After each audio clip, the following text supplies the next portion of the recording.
Hey, Kurtis and Tiffany. It is an honor to have both of you here having a conversation with me today. I think it's very important for us to start. I mean, I know you, but someone that might be watching might not. So would you please just introduce yourselves, your connection to Walden, and anything else you want to share? Well, I will go first. Hello, everyone. My name is Tiffany Solarin. I am the manager of alumni chapters at Walden University. I've been at Walden for about 2 years. I love what I do. I get to connect with alumni. We get to share stories. We get to talk about different things that are happening in their life and have engaging events. So I really enjoy my job, and we have commencement and we have a great time. And my name is Kurtis Gorham. I am the Senior Service Desk Manager.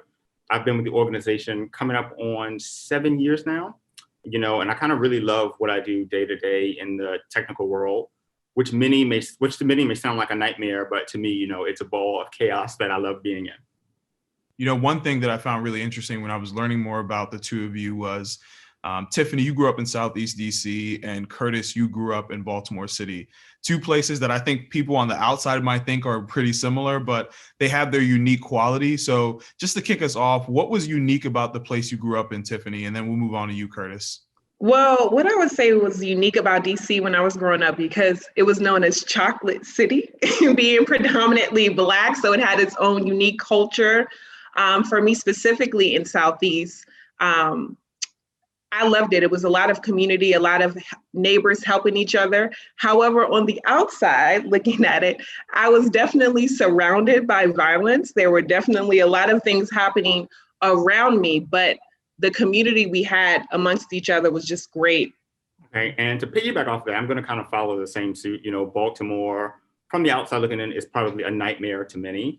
But I think to me, my community was one to kind of surround the children in the neighborhood, to kind of motivate them and force them, in a sense, to kind of do better, to want better. And I think that's kind of what made things unique for me and my city. Kurtis, when you talk about that, you talk about surrounding the children in the neighborhood.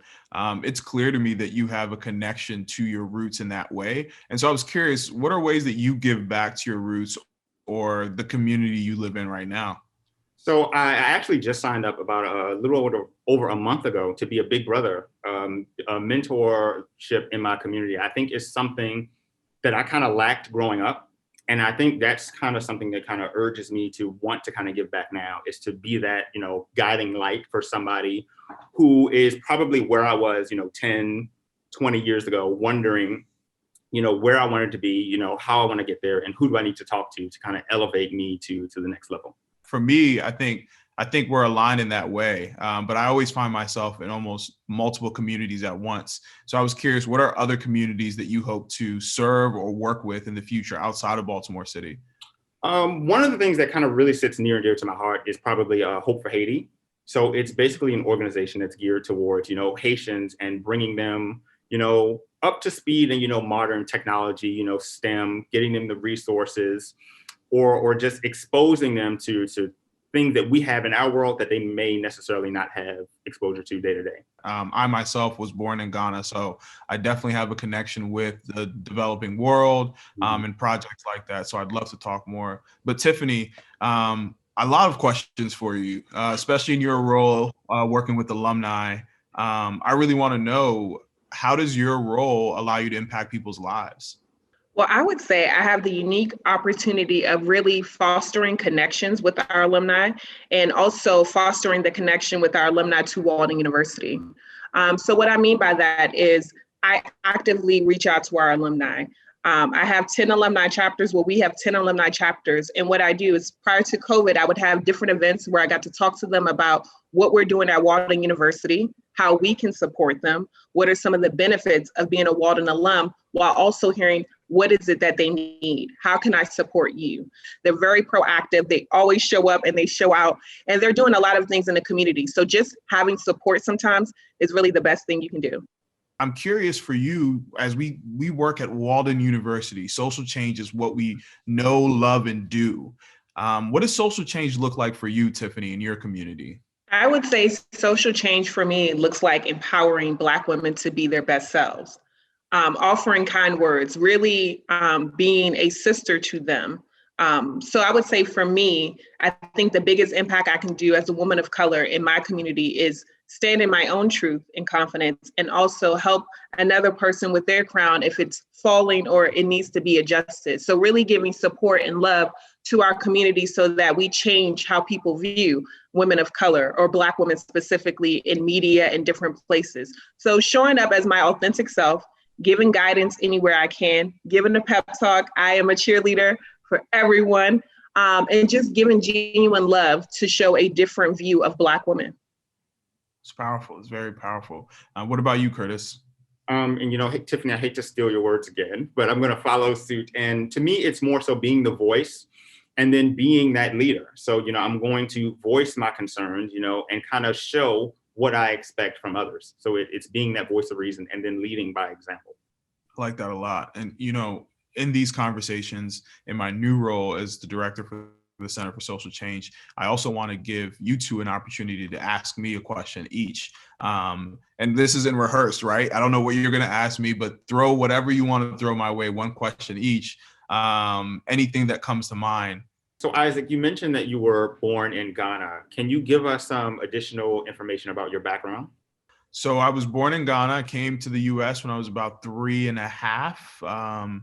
It's been, I think now almost 22 years since I've been here. At first, when I came to this country, I didn't go back to Ghana for maybe, I want to say 5 years. And in the past few years, I've reconnected with my Ghanaian roots and just getting a better understanding of what that means to be connected to a place that you're not at all the time. And really, it was in 2018, I did the Young African Leaders Initiative program. And so I'm proud of not just my Ghanaian heritage, but also the parts of America that made me who I am today. The parts of Maryland, the parts of Montgomery County, Maryland, and New York, and different parts of my family and things like that. So thanks for asking that. We have a lot of alumni who have different companies, organizations, or they are the human resources department at their organization.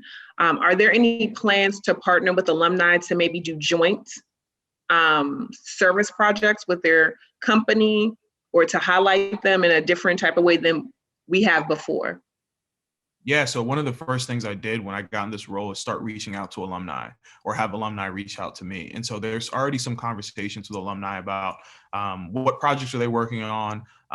But I want the center to also be exactly what it is, a center. There's a reason why it's moved under the president's office now, where we are supposed to be in the heart of the university, where we can help all parts of the university. So if an alumni contacts me and says, hey, I have a house in Ghana and I want to do a nursing project there, it's my responsibility to find faculty members, find staff who are interested in projects in that specific region or have done a project before, so they can either put their heads together or be thought leaders. And so we've already begun that. But a few years ago, we did this Scholars of Change video series where we invited current students to share what projects they do in their communities. And it was sort of like this contest. And I went back and reviewed those videos, and I was blown away by who those people were back then. And so now it's about reaching out to those people and say, where are you now? And so there's going to be some strategic events and planning with the marketing team and so many different parts of the department to really get back and have those former students who are now alumni tell those stories of where are they now? What are they doing? Because we have alumni in amazing places. And so you can, that's my promise, is that we're going to definitely be talking more about what alumni are doing, but also working with them and seeking out their thought leadership as well. Because Walden is not all knowing, right? We know our alumni have learned things since they left. So we really want them to be a part of that family. Thank you. You're welcome. Thank you all so much for being part of Black History Lives Here. The real goal of this was to highlight people that I think the general Walden community may not know, and you two are a part of that. And so I really wanted to thank you on behalf of the Office of the President and Center for Social Change and the whole Walden community for what you do and what you will continue to do. Thank you so much. And I just wanted to say, thank you, Isaac, for giving me the platform to kind of share my story and kind of, spread my reach to the Walden audience, to, outline some things that I've done that I'm looking forward to doing. So I'm looking forward to seeing who reaches out to me for additional information or feedback. Thank you, Isaac, for the opportunity to be a part of the conversation, highlight my story. So I look forward to the future and some cool events and things that we're going to do. Thank you. Thank you so much to Kurtis and Tiffany for sharing your stories with our Walden community. Kurtis and Tiffany have taught me that everyone at Walden deserves to share their story. Please tune in next week as I sit down with Carla Chase and Ulysses Wilcox.